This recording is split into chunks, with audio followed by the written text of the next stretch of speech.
A very warm welcome to Britain's favourite Sunday sermon with me, Richard Tice, on GB News. Amongst the many challenges we face in the UK and indeed in the Western world, I believe that the two most significant, looking forwards, is mass migration and the obsession with net zero. And I've got to let you know an experience I had this week after I presented Nigel's show on Wednesday. I semi-gate crashed a smart, posh dinner in a London hotel about net zero.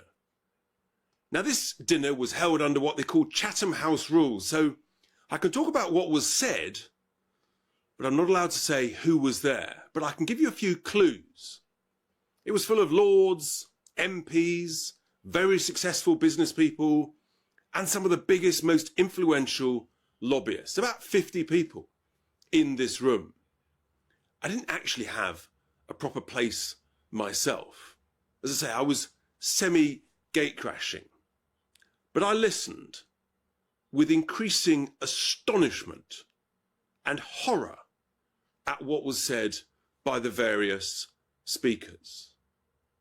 One of the speakers, he literally stood up and said that he regretted the United Kingdom was responsible for the Industrial Revolution, that actually led the world, that ensured that we made progress. We will lead longer, healthier, happier lives for billions more people around the world. And this guy actually regretted that the UK played a leading role in that? Really?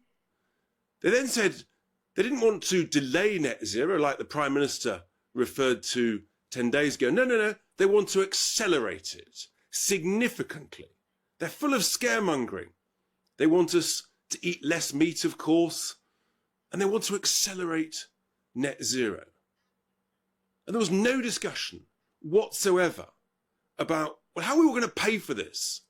How do ordinary families, hard-working, tax-paying folk up and down the country pay for the madness of net zero? A cost, by the way, that KPMG says will cost every household at least £1,000 for the next decade and beyond. Another recent report, just out, says the cost could be way, way higher than that. And we all know how woeful the civil service and government departments and authorities are at predicting costs. I mean, just look at HS2. It was going to be 30 billion, then 60 billion. It'll probably end up nearer 200 billion. So the cost of net zero is going to be vast. They didn't care about that because, of course, they're all very successful people. All they were interested in this cosy dinner of zealots, they were literally zealot-like, was how they could make more money. Yes, this was a dinner of the vested interests, people who want to have a serious influence on the way this country heads towards net zero, and who want to make ever more money at your expense, your friends' expense, everybody's expense. They don't care as long as they make more money. I think it's absolutely reprehensible. Be under no illusion. This is one of the greatest battlegrounds of the future. If you think Brexit was a big battleground, was brutal, was tough, I know it was. But Brexit was an emotive thing. It was in the heart. It was an issue of patriotism, of belief in us as a sovereign nation. Net zero is completely different. It's a religion. They're turning it into a cult. These people at this dinner, they were zealot-like in their obsession to advance net zero. This is what we're up against. I think these people are some of the most dangerous people that are trying to influence what is going on in our country. I'm absolutely determined to be at the forefront of this battle against the madness of net zero. They didn't care. In fact, they were quite happy if we import oil and gas from elsewhere in the world, as long as we don't use our own oil and gas.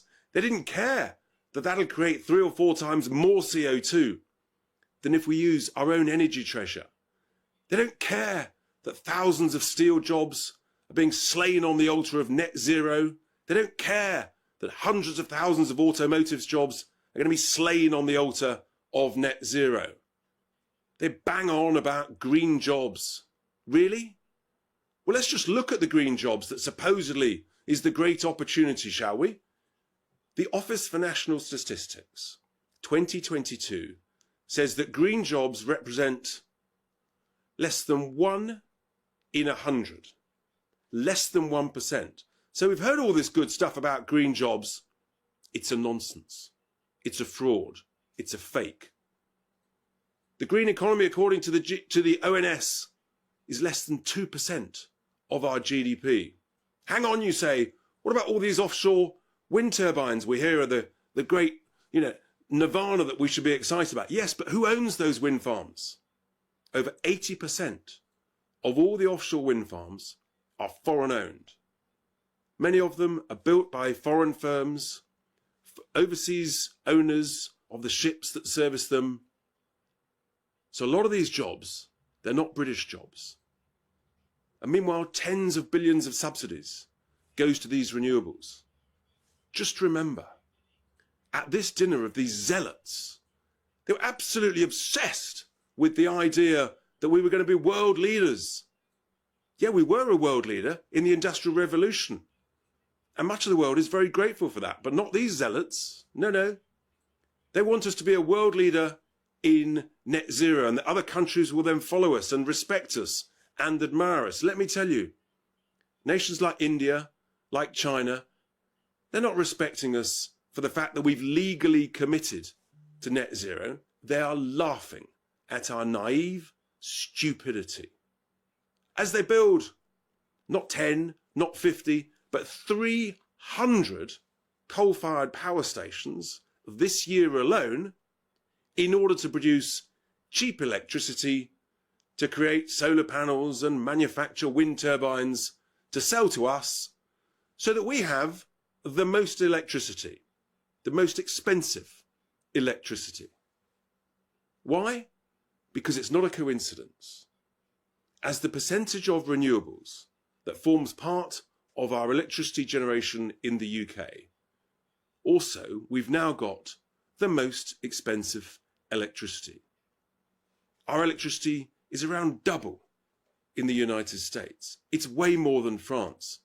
It's about 4 or 5 times more expensive of the likes of India and China. How can we compete successfully when we are burdened with these high energy costs? But they continue to obsess with us being a world leader. Let me tell you, I'll repeat it. Other nations around the world are laughing at our naive stupidity, the absurdity of our Westminster leaders as they take our jobs, as they take our money, and as they ensure that the only zero you'll have is the amount of money in our children and our grandchildren's bank accounts. I promise you, this is a brutal battle. Why? Because there's so much money involved. And the vested interests at that dinner, they don't care about you. They don't care about your ability to afford it. They don't care that net zero is going to make us poorer. It's going to make us colder. They don't care that old, cold people sadly die early. As long as they're making the cash, that's fine by them. Remember, in my view, net zero is the greatest act of financial self-harm ever imposed on a nation voluntarily by its leaders. It's both financially negligent, it's criminally negligent. I'm going to be at the forefront of this battleground. Net zero is net stupid. And here endeth Britain's favourite Sunday sermon.